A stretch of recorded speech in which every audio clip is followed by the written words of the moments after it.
Hello, I'm Cressida Cow and I'm reading How to Be a Pirate, which is the second in the How to Train Your Dragon book, in the second in the How to Train Your Dragon book series. And we've got to chapter 2, The Fight with Dog's Breath the Durbrain. Dog's Breath stood, pawing the deck in anticipation. "Kill him, Dog's Breath!" shouted Snotface Snotlout, Dog's Breath's friend and fellow bully. Snotlout low hiccup. "I will," grunted Dog's Breath. "This will be a massacre," hissed Dog's Breath, Stag and Sea Slug, an ugly great gunkle with a pug nose and a mean temper. "My master will tear this hiccup limb from limb and throw him to the gulls."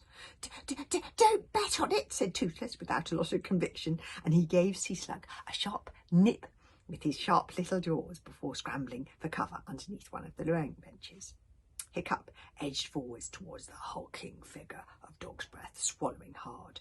He tried to remember what the hero's handbook has said about sword fighting an opponent much bigger than yourself. Something about letting the enemy exhaust himself, something like that, using his own body weight against him.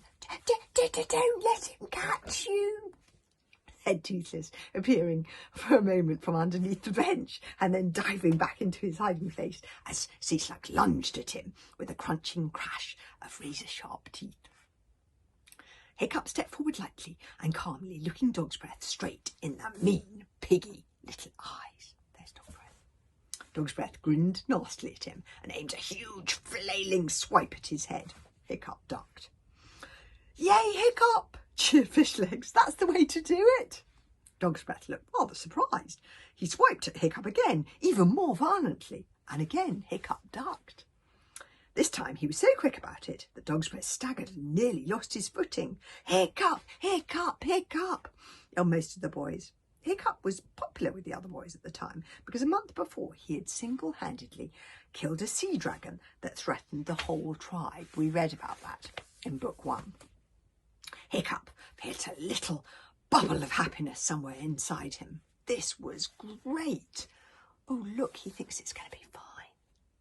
That's Hiccup thinking it's going to be fine. Now Dog's Breath was getting cross.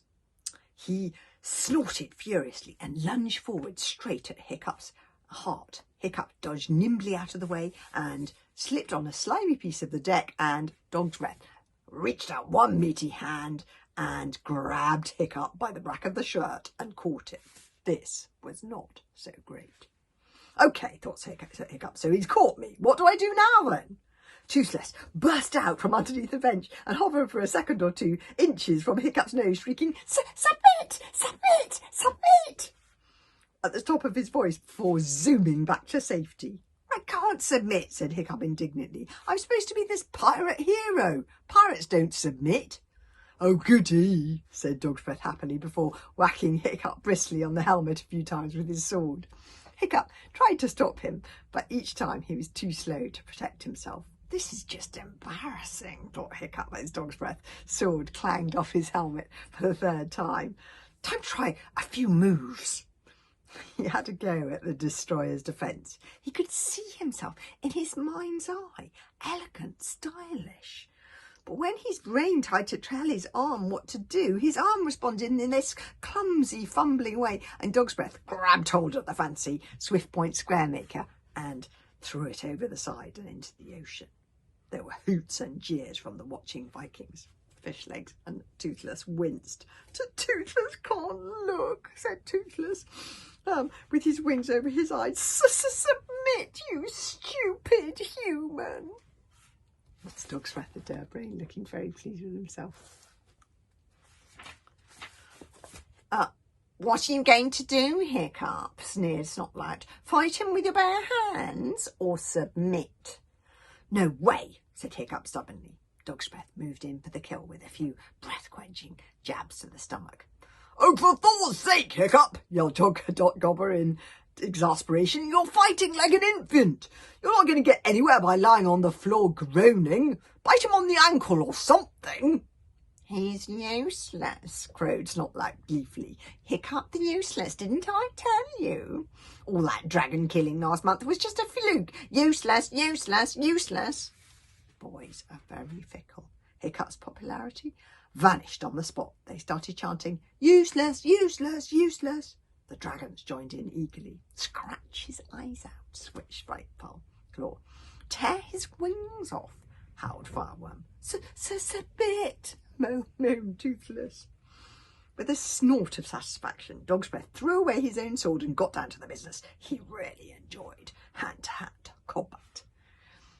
Dog's Breath was an artist in his own sweet way. He liked to get the feel of the victim's flesh in his hands, like a sculptor with his clay.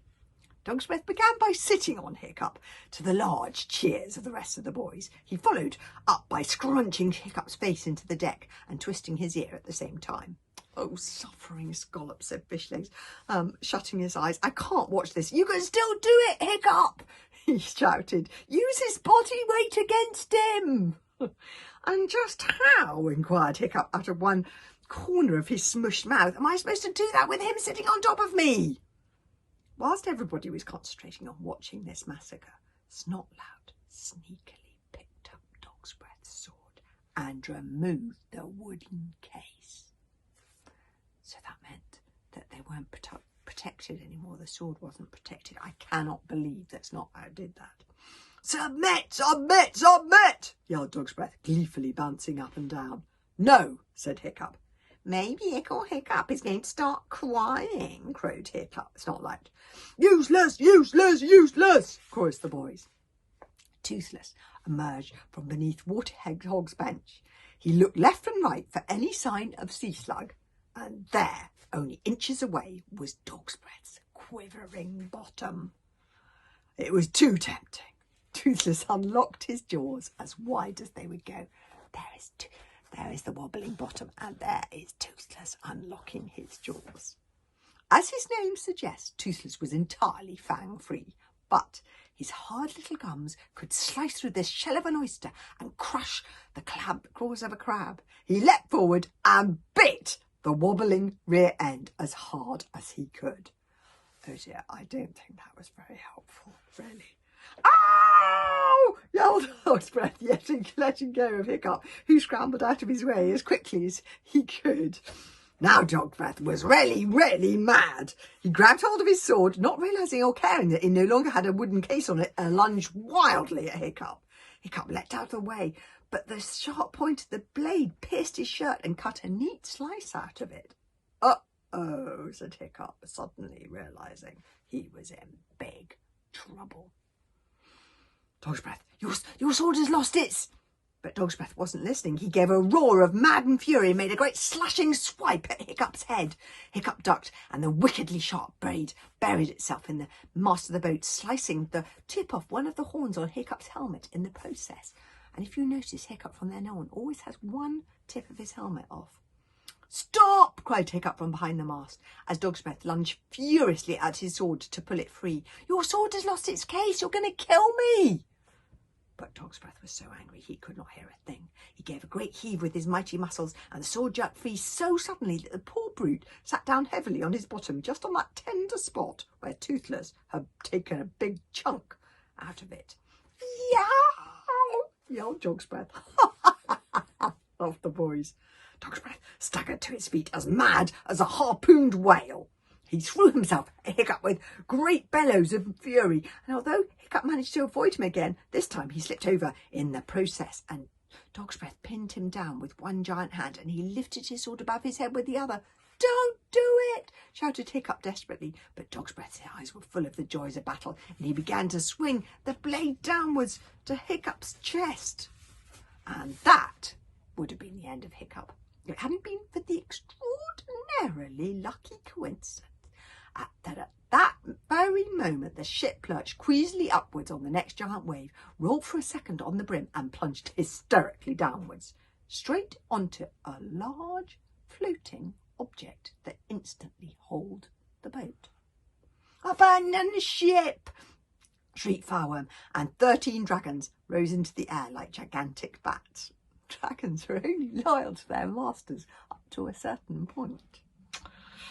The ship split into 2 pieces on the spot, spilling the Vikings out into the sea. It then sank with a sigh of relief to the bottom of the ocean bed in about 10 seconds flat. 1 minute, Hiccup was in the not-so-loving embrace of Dog's Breath of Durbrain. The next he was doing the doggy paddle in water so breath-quenchingly, spine-numbingly, heart-stoppingly cold that it was difficult to think of questions like, what in Woden's name do we do now? Something landed with a bump on the top of Hiccup's helmet. Toothless's eyes peered into his upside down. Nice fighting, Master, he said.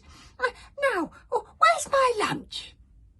You may not have noticed, said Hiccup, swallowing a big chunk of seawater as the weight of Toothless pushed him under the surface, but I'm having a bit of a crisis here. Now flap off, will you, and see what happened to Fishlegs. He can't swim. Oh, gosh, poor Fishlegs. Hiccup could swim, but the waves were mountainously rough. He really had to struggle to keep afloat. Toothless returned a moment or so later, looking anxious. For Fishlegs definitely needs your help, Master. Big trouble. Follow me. And he disappeared again.